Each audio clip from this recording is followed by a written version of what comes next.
Back to the channel, this is Kavya Agrawal. तो आ जाओ, करने वाले हम लोग बिजनेस स्टडीज के PYQs फॉर CUET प्रिपरेशन। तो ये 10 जून 2023 का क्वेश्चन पेपर है, शिफ्ट नंबर 3 का। तो इसको हम लोग सॉल्व करें। ठीक है, आओ स्टार्ट करते हैं हमारे फर्स्ट क्वेश्चन के साथ।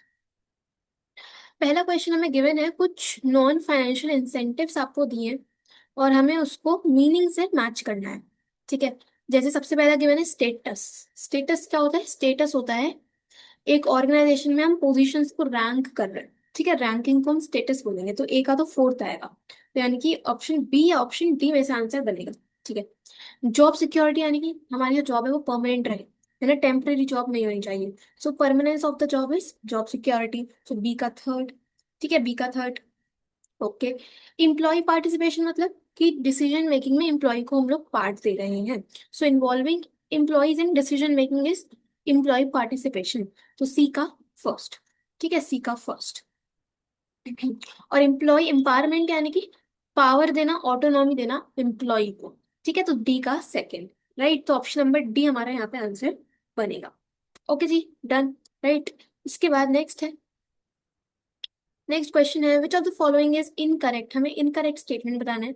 दिया है coordination is a group effort, बिल्कुल एक ग्रुप एक्टिविटी है। Coordination is an individual effort, क्या कोऑर्डिनेशन एक इंडिविजुअल एफर्ट है? नहीं, ये गलत है, this is incorrect. So answer option number B. बाकी कोऑर्डिनेशन एक कॉन्टिन्यूस प्रोसेस है और डेलिब्रेट फंक्शन है, बिल्कुल सही है। ठीक है, ठीक।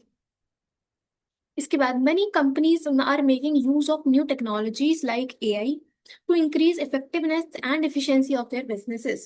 तो बहुत सी कंपनीज है जो अब AI को, टेक्नोलॉजी को यूज कर रहे हैं। Which are the following points regarding importance of business environment does this statement reflect? तो आपको पॉइंट बताना है इंपॉर्टेंस का। सो बेसिकली एनवायरनमेंट चेंज हो रहा है ना, टेक्नोलॉजी, AI ट्रेंडिंग है, तो इसलिए AI को अडॉप्ट किया गया है काफी कंपनीज के द्वारा। तो इसलिए हमारा आंसर बनेगा इसमें, it helps in coping with rapid changes. ठीक है, रैपिड चेंजेस जो भी आ रहे हैं एनवायरनमेंट में उनको आप समझ पाते हो by analysing the business environment. Okay जी, done.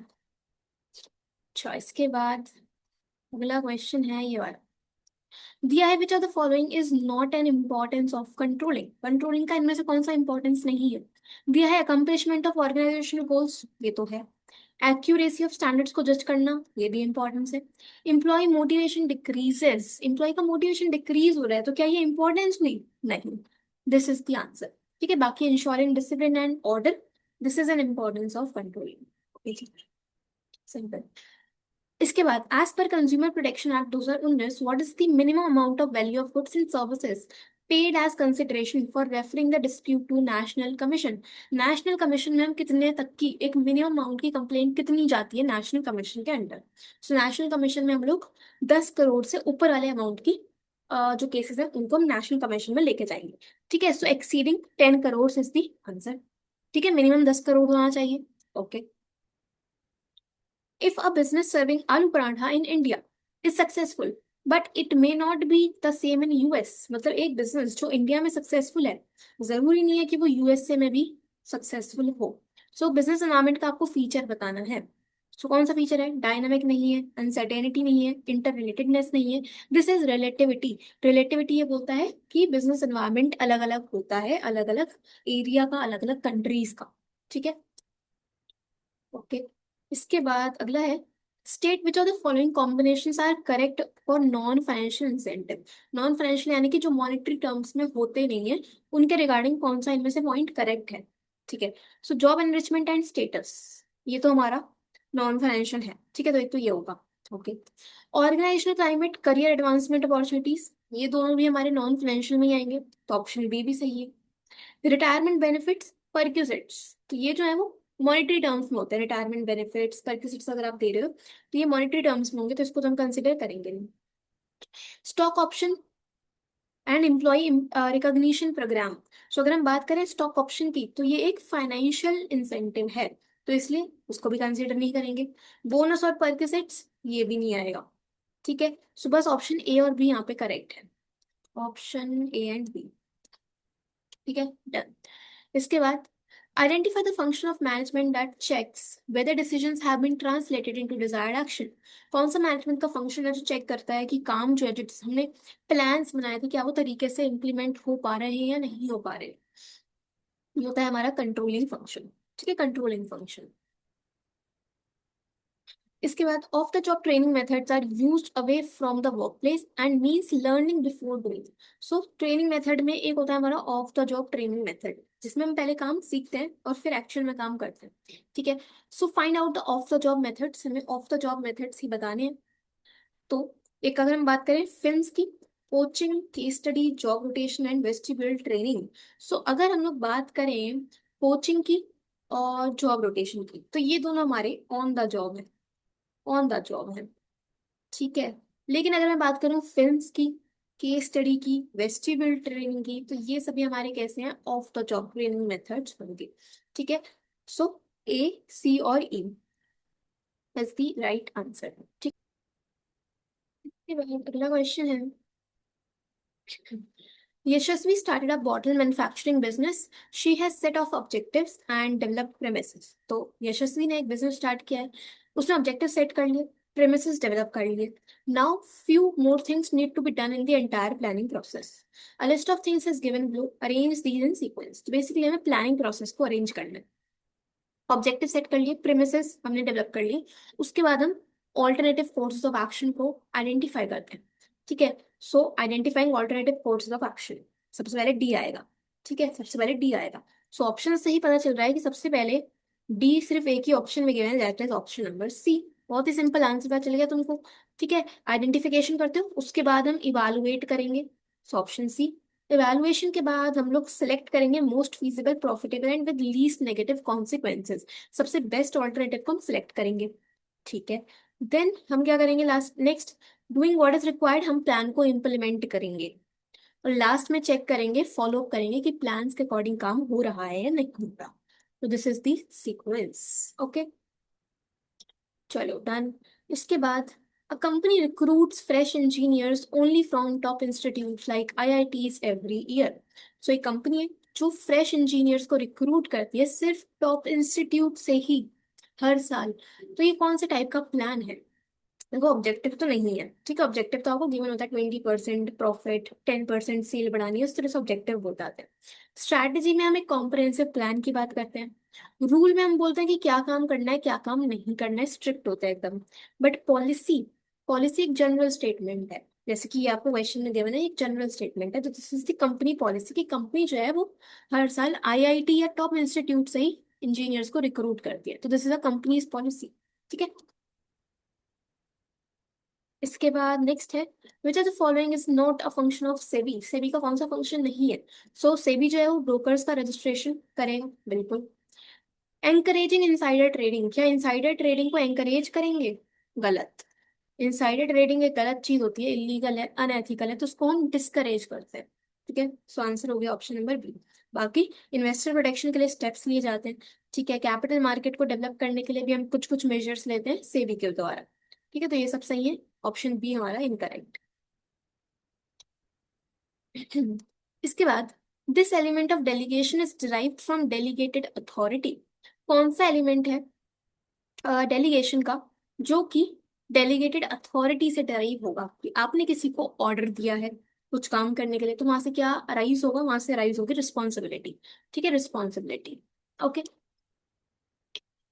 The consumers should use electrical appliances which are ISI marked. तो बेसिकली इलेक्ट्रिकल अप्लायंसेज की बात हो रही है, तो कौन सा कंज्यूमर राइट है आपको ये बताना है। तो जब भी हम इलेक्ट्रिकल अप्लायंसेस की बात करते हैं तो हम उस पर आईएसआई मार्क चेक करते हैं। क्यों, क्योंकि हमारा यहाँ पे राइट आता है, राइट टू सेफ्टी या फिर राइट टू बी प्रोटेक्टेड। ठीक है, सेफ्टी की बात होगी कि आप आईएसआई मार्क देख के ही प्रोडक्ट परचेज करें। Okay, which of the following statement is incorrect, again आपको गलत स्टेटमेंट बताना है।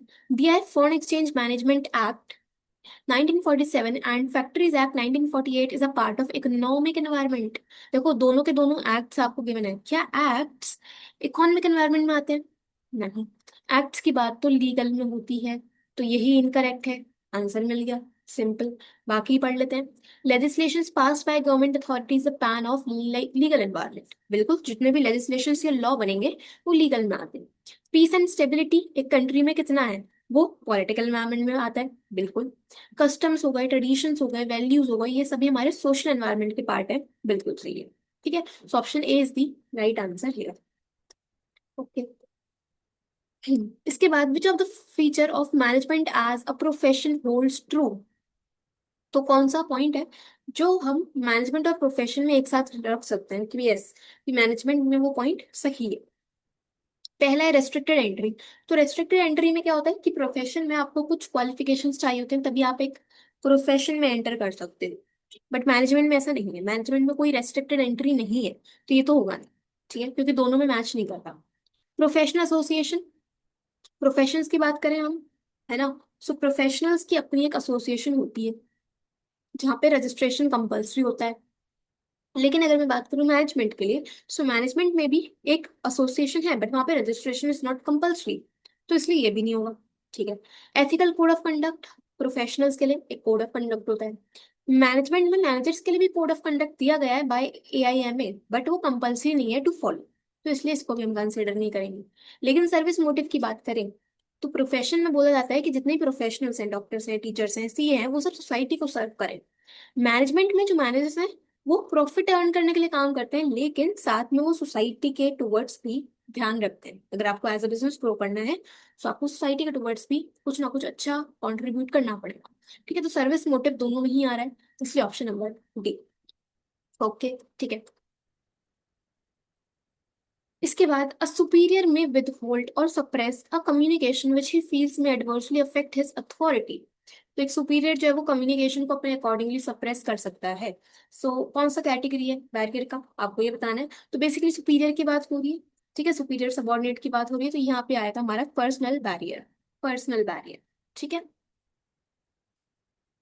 इसके बाद बहुत ही सिंपल क्वेश्चन आपको अरेंज करना है मैनेजमेंट के प्रोसेस को इन द सीक्वेंस। तो POSTC, planning, organising, staffing, directing and control, this is the sequence. ठीक है, प्लानिंग है ऑप्शन डी, ऑर्गेनाइजिंग है ऑप्शन ए, स्टाफिंग CE और बी। ठीक है, DACEB, DACEB, option number D. Simple. ठीक है। इसके बाद as per consumer protection act, if the value of goods is 2 crore, where can a consumer file a complaint. 2 crore की complaint आप कहाँ फाइल करोगे। सो 2 करोड़ की कंप्लेंट हम लोग फाइल करेंगे इन द स्टेट कमीशन। ठीक है, डिस्ट्रिक्ट कमीशन में अप टू 1 करोड़ होता है, स्टेट कमीशन में 1 करोड़ से 10 करोड़ होता है, नेशनल में 10 करोड़ से ऊपर वाले केस होते हैं। ठीक है, चलो। इसके बाद which of the statement is false, again आपको गलत स्टेटमेंट बताना है। These days sales and purchase of securities carried out online. बिल्कुल, जितना भी सिक्योरिटी का परचेज सेल है, ट्रेडिंग है, वो ऑनलाइन ही होती है, ये तो सही है। डिपॉजिटरी कीप सिक्योरिटीज इन इलेक्ट्रॉनिक फॉर्म। बिल्कुल, एक डिपॉजिटरी जो है वो सिक्योरिटीज को इलेक्ट्रॉनिक फॉर्म में ही स्टोर करके चलता है, तो ये भी सही है। An investor requires only a bank account to trade in securities. एक इन्वेस्टर को सिर्फ एक बैंक अकाउंट की जरूरत होती है क्या। गलत, क्योंकि बैंक अकाउंट के साथ आपको डीमैट अकाउंट भी चाहिए होता है। ठीक है, हमें इनकरेक्ट बताना है तो option C is the answer. बाकी ब्रोकर जो है वो रजिस्टर्ड होना चाहिए विद द सेबी, ये सही है। ओके, चलो सिंपल। हाँ, इसके बाद फैक्टर्स इफेक्टिंग फाइनेंसिंग डिसीजन हमें बताना है। फाइनेंसिंग डिसीजन क्या होता है, आप डिसाइड करते हो कि कितना पैसा हमें इक्विटी से रेज करना है, कितना पैसा हमें डेट से रेज करना है। ठीक है, तो सबसे पहले हम कॉस्ट देखेंगे ऑफ कोर्स, कि इक्विटी में ज्यादा कॉस्ट है या डेट में ज्यादा कॉस्ट है। रिस्क भी हम चेक करेंगे कि कौन सा ज्यादा रिस्की है। फ्लोटेशन कॉस्ट किस में है, वो हम चेक करेंगे। कैश फ्लो पोजीशन कंपनी की कैसी है, उसके अकॉर्डिंगली हम डेट से पैसा रेज करेंगे, है ना। तो ABCD आर दी फैक्टर्स जो कि हम फाइनेंसिंग डिसीजन लेते टाइम कंसिडर करेंगे। Option ABC। ठीक है, टैक्सेशन पॉलिसी इसमें नहीं आता। ओके, चलो इसके बाद the test which provides clues to a person's emotions, his reactions, maturity and value system. कौन सा टेस्ट है सिलेक्शन प्रोसेस में जिसमें हम एक पर्सन के इमोशंस को समझते हैं, उसका मेच्योरिटी लेवल, उसके रिएक्शंस को हम लोग समझने की कोशिश करते हैं। ये होता है एक पर्सन का पर्सनालिटी टेस्ट। ठीक है, personality test. Okay. Stock exchange can play a vital role in ensuring wider share ownership by regulating new issues, better trading practices, and taking effective steps in educating the public about investments. तो stock exchange के आपको functions बताए हैं, आपको बताना है कौन सा फंक्शन है, कौन सा फंक्शन आपको बताया गया है। सो देखो यहाँ पे बात हो रही है लोगों को एजुकेट करने की, है ना, लोगों को एजुकेट करने के अबाउट इन्वेस्टमेंट्स। तो basically it is spreading of equity current, लोगों को जानकारी दी जा रही है, spreading of equity current. Okay. चलो इसके बाद नेक्स्ट है हमारे पास मैच द फॉलोइंग में फैक्टर्स हैं और डिसीजंस इफेक्ट फैक्टर्स इफेक्टिंग। ठीक है। सो अगर हम बात करें क्रेडिट अवेल्ड की, सो क्रेडिट अवेल्ड के बेसिस पे हम अपना वर्किंग कैपिटल डिसीजन लेते हैं। ठीक है। क्रेडिट अवेल्ड एक फैक्टर है वर्किंग कैपिटल रिक्वायरमेंट का। Diversification is a factor for fixed capital, है ना, अगर आपको बिजनेस डाइवर्सिफाई करना है तो आपको ज्यादा फिक्स्ड एसेट चाहिए होंगे और फिक्स्ड कैपिटल की रिक्वायरमेंट बढ़ जाएगी। तो ये इसका कंट्रोल कंसिडरेशन में मेरे ख्याल से कैपिटल स्ट्रक्चर ही आएगा। कंट्रोल कंसिडरेशन यानी कि अगर मैं इक्विटी इशू करती हूँ तो कंट्रोल जो है वो कम हो जाएगा, बट डेट के केस में कंट्रोल पे कोई इम्पैक्ट नहीं आता। ठीक है, सो ये भी ठीक है। और लीगल कॉन्स्ट्रेंट्स होते हैं, कुछ कुछ लॉ बताता है, उसके अकॉर्डिंग आप डिविडेंड डिक्लेयर करते हो, तो ये एक फैक्टर है डिविडेंड डिसीजन का। तो सारे सामने सामने ही थे, first second third fourth, option number A. ठीक है। इसके बाद स्पैन ऑफ मैनेजमेंट क्या होता है? स्पैन ऑफ मैनेजमेंट यानी कि span of management number of managers होता है क्या? नहीं। Length of term for which a manager is appointed, एक मैनेजर को आपने कितने टाइम के लिए अपॉइंट किया है, क्या वो स्पैन ऑफ मैनेजमेंट होता है? No. Number of subordinate under superior, एक सुपीरियर कितने सबॉर्डिनेट्स को मैनेज कर रहा है उसको हम बोलेंगे span of management. So option C, option C. ठीक है। Then arrange the steps in organising process. So organising process में स्टेप्स अरेंज करने हैं, सबसे पहले आइडेंटिफाई करेंगे और काम को डिवाइड करेंगे, उसके बाद डिपार्टमेंट्स बनाएंगे, देन हम ड्यूटीज असाइन करेंगे और लास्ट में रिलेशनशिप एस्टेब्लिश करेंगे। सो ADCB, ADCB। ओके, सिंपल चल रहा है अभी तक। ठीक है। अच्छा इसके बाद आपको बताना है dimension of business environment. DI Rajan is employed in Amaze Limited. He was of a view that continuous scientific improvements and innovations provides new ways of producing goods. तो उसने क्या दिमाग लगाया है कि अगर हम continuous scientific improvements करते हैं, innovations लेके आते हैं, तो आपको नए नए तरीके पता चलते हैं प्रोडक्शन के। So that is why he keeps on making innovations or in his product and spend a huge amount on R&D. आपको बताना है कौन सा डायमेंशन है, वो साइंटिफिक इंप्रूवमेंट्स की बात हो रही है, इनोवेशंस की बात हो रही है। सो this is technological environment, simple technological environment. ठीक है, कीवर्ड्स को पकड़ो, आंसर करो। चलो आगे देखते हैं। Interest on debt is tax deductible expense. How increase in tax rate will affect debt. So अगर आप टैक्स रेट बढ़ा दोगे तो डेट पे क्या इम्पैक्ट आएगा? देखो equity and debt both will be unaffected, will remain unaffected और विल बी अफेक्टेड? नहीं।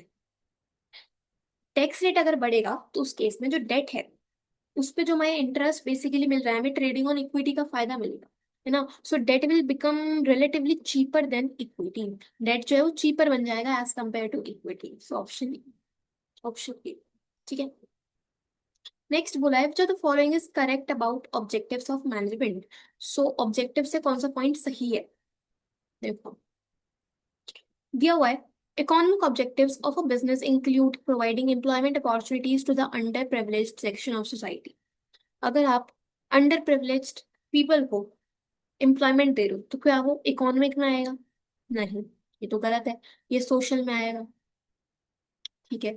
Growth and profit are personal objectives of an individual, ये भी गलत है, क्योंकि ग्रोथ और प्रॉफिट तो ऑर्गेनाइजेशनल ऑब्जेक्टिव्स में आते हैं। ठीक है। Organisation should reconcile personal goals with organisational goals.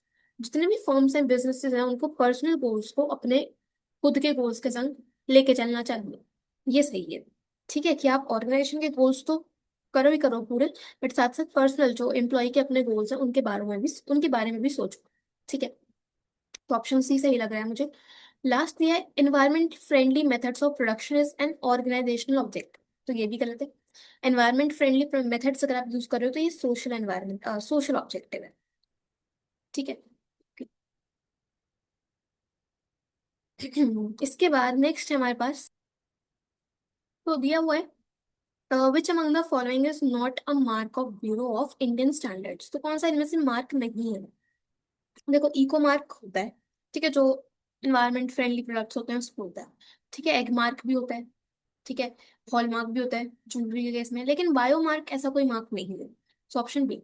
Okay, चलो इसके बाद rearrange the following steps of staffing in a logical sequence. So staffing के पॉइंट्स को आपको अरेंज करना है। सो स्टाफिंग में हम लोग सबसे पहले क्या करेंगे, हम सबसे पहले देखो यही आएगा ऑप्शन। सबसे पहले तो प्लेसमेंट एंड ओरिएंटेशन होगा। ठीक है, ऑप्शन ए। देन हम एम्प्लॉय को ट्रेनिंग देंगे और डेवलपमेंट करेंगे उसकी, ऑप्शन सी। ठीक है, तो ए सी। देन हम उसका परफॉर्मेंस को अप्रेज करेंगे कि क्या परफॉर्मेंस चल रहा है, उसको चेक करेंगे, option E. Right.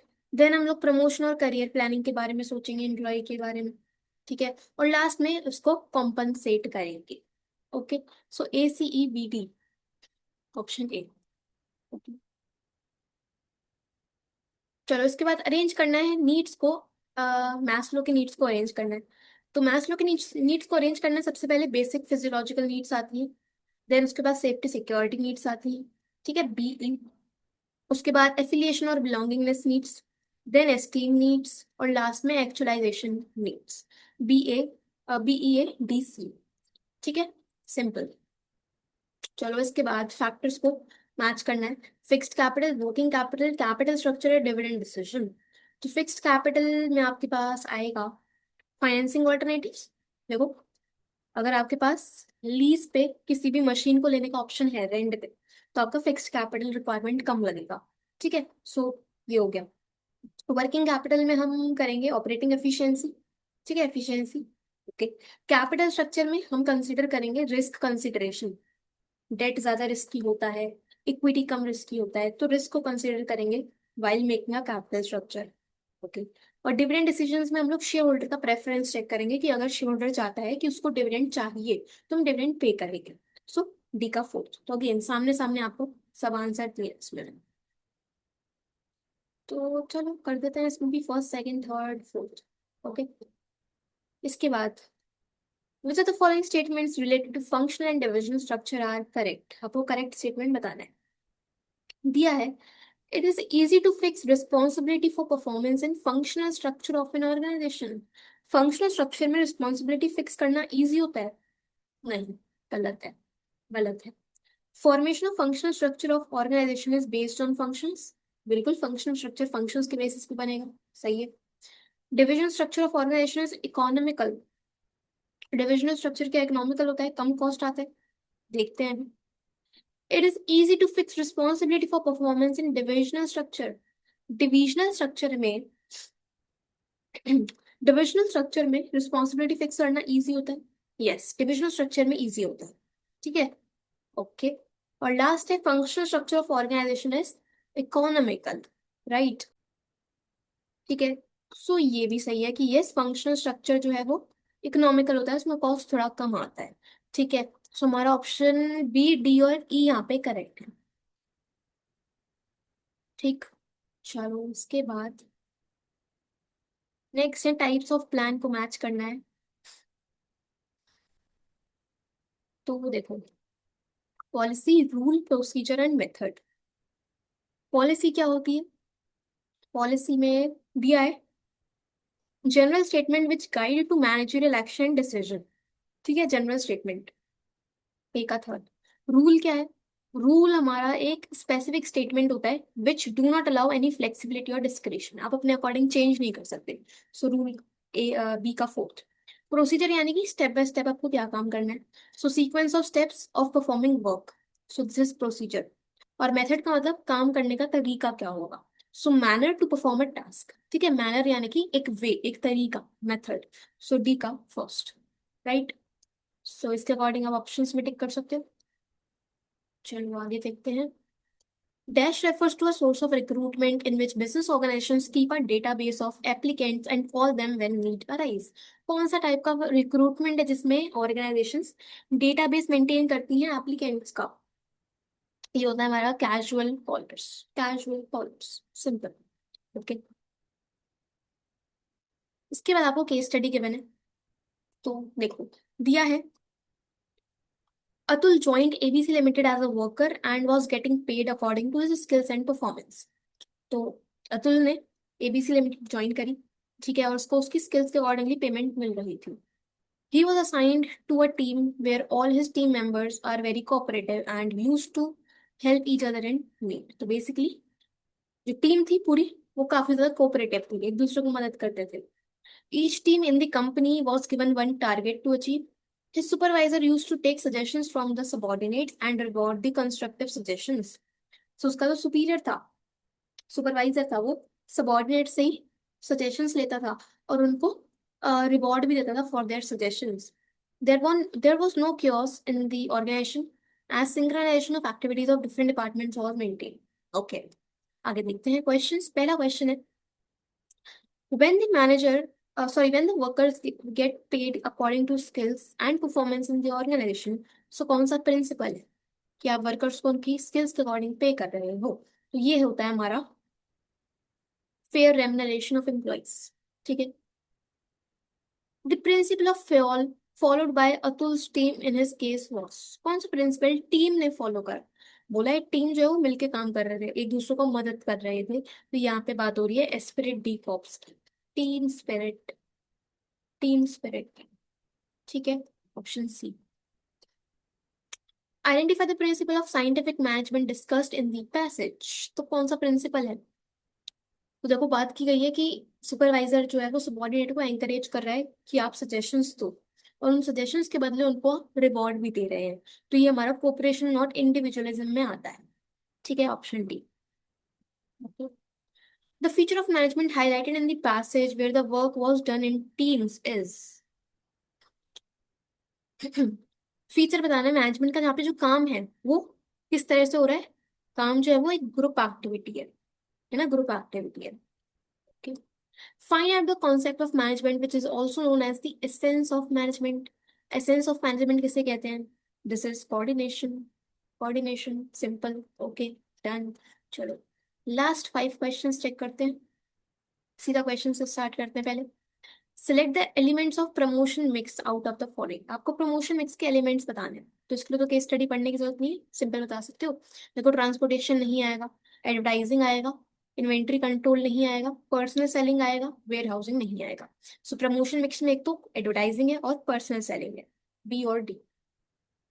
Okay, simple. Then इसके बाद दिया है the marketing executive also suggested to provide free home delivery to increase customer base. कौन सा कॉन्सेप्ट है आपको ये बताना। सो बेसिकली कस्टमर बेस बढ़ाने के लिए होम डिलीवरी बढ़ाई गई, होम डिलीवरी का ऑप्शन स्टार्ट किया गया कंपनी के द्वारा। यहाँ पे बात हो रही है प्लेस मिक्स की, कि सभी कस्टमर्स तक, उनके घर तक प्रोडक्ट आपका पहुंच पाए, है ना, प्लेस की बात होती है। In order to develop goodwill, the company also decided to print the list of ingredients outside the packages to inform the customers about product contents. तो गुडविल मेंटेन करने के लिए कंपनी ने क्या किया, कंपनी ने जो भी इंग्रेडिएंट्स यूज कर रही है प्रोडक्ट में, वो प्रोडक्ट के ऊपर ही इंफॉर्म करने के लिए प्रिंट कर दिया, ठीक है। कौन सा कॉन्सेप्ट है ये सिंपल है, लेबलिंग है ना, इंफॉर्मेशन दे रहे हो, लेबल है, labelling. Which dimension is discussed in the statement? Statement है the operation executive suggested Mr. X to add more variety in the current menu, जिसकी more pizza toppings, more flavors of pastas and soups. तो basically बोला गया कि आप अपने current menu में और भी चीजें ऐड कर दो। तो यहाँ पे बात हो रही है, देखो प्राइस की बात नहीं हुई, प्लेस की बात नहीं हुई, प्रमोशन की बात नहीं हुई, ये बात हो रही है प्रोडक्ट की, है ना। प्रोडक्ट में आप वेराइटी और डालो, सो प्रोडक्ट मिक्स की बात हो रही है। लास्ट है which of the intellectual property right is being discussed, क्या है, protecting the brand name with necessary intellectual property rights, the company decided to give a new look to the logo and colors of brand name. And giving it legal protection. Legal protection दे रहे हो एक नए लोगों को, जो को लोग नहीं कह रही मैं, लोगो कह रही हूँ।